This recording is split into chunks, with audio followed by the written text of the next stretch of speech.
Telangana famous సర్వపిండి చేసుకుందామా టేస్టీగా. ఒక గిన్నెలో శనగపప్పు పోసుకొని వాటర్ పోసుకోవాలి. ఒక ½ గంట నానబెట్టాలి. ఇప్పుడు ఇంకొక గిన్నె తీసుకొని అందులో పెసరపప్పు పోసుకొని నానబెట్టాలి. ఇది కూడా ఒక ½ గంట నానబెట్టాలి. ఇలా ఒక పెనం పెట్టుకొని పల్లీలు వేసుకొని వేంపుకోవాలి. గిన్నెలో బియ్యం పిండి వేసుకోవాలి, నువ్వులు వేసుకోవాలి, వేంపి పొట్టు తీసుకున్న పల్లీలు వేసేసుకోవాలి.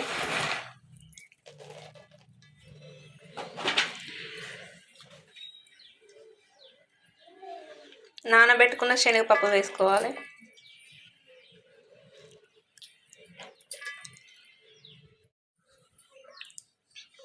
నానబెట్టుకున్న పెసరపప్పు,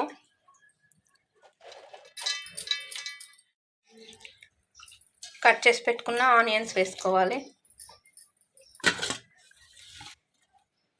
కరివేపాకు, కొత్తిమీర చిన్నగా కట్ చేసుకొని వేసుకోవాలి. కొద్దిగా జీలకర్ర వేసుకోవాలి.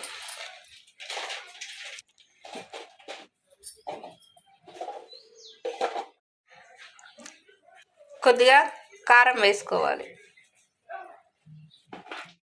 టేస్ట్కి సరిపడా సాల్ట్ వేసుకోవాలి.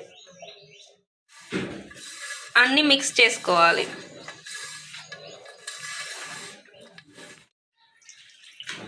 ఇప్పుడు కలిపాక కొద్దిగా వాటర్ పోసుకుంటూ పిండి కలుపుకోవాలి.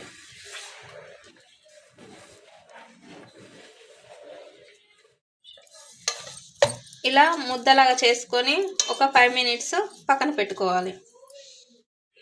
ఇలా ఒక పెనం తీసుకొని దాని మీద ఆయిల్ వేసేసుకోవాలి. మనం పక్కన పెట్టుకున్న పిండిని ఇలా చిన్న ఇలా పెనం మొత్తం ఆయిల్ స్ప్రెడ్ చేసుకోవాలి. ఇలా ముద్దలాగా తీసుకొని పెనం మొత్తం స్ప్రెడ్ చేసేయాలి. ఇలా ఒత్తుకొని ఇలా హోల్స్ పెట్టేసుకోవాలి.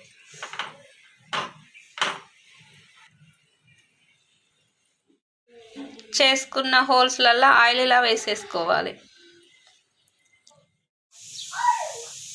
ఇప్పుడు మన సర్వపిండి అయినట్టే ఒక ప్లేట్లో సర్వ్ చేసుకోవాలి. ఇప్పుడు మన వేడి సర్వపిండి రెడీ.